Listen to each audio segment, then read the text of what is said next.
Andhra Pradesh Congress committee అధ్యక్షురాలు YS Sharmila, ఆమె అన్న రాష్ట్ర ముఖ్యమంత్రి వైఎస్ జగన్మోహన్ రెడ్డిపై పరోక్ష వ్యాఖ్యలు చేశారు. అడిగినా తనకు ఎందుకు సెక్యూరిటీ ఇవ్వడం లేదని, చెడు జరగాలనేనా అని నిలదీశారు. ఏపీసీసీ అధ్యక్షురాలిగా రాష్ట్రంలో తాను విస్తృతంగా పర్యటించాల్సి ఉంటుందని, అందుకే తనకు భద్రత కూడా అవసరమని షర్మిల చెప్పారు. తనకు భద్రత కావాలని ప్రభుత్వాన్ని అడిగినా కూడా స్పందించడం లేదని పేర్కొన్నారు. ఒక మహిళ అని కూడా చూడటం లేదని అన్నారు. అడిగినా భద్రత ఇవ్వడం లేదని మీకు ప్రజాస్వామ్యంపై ఎంతటి చిత్తశుద్ధి ఉన్నదని ప్రశ్నించారు. ప్రజాస్వామ్యంపై ప్రభుత్వానికి చిత్తశుద్ధి ఉన్నదా? అసలు ప్రజాస్వామ్యం అని కనీసం గుర్తుకైనా ఉన్నదా అని షర్మిల ప్రశ్నలు కురిపించారు.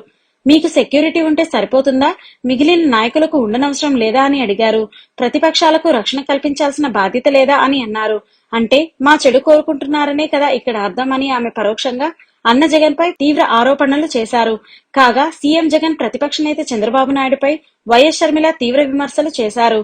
వీరిద్దరూ ప్రజా ప్రయోజనాల కోసం పనిచేయడం లేదని, అసలు ఆలోచించడం లేదని పేర్కొన్నారు.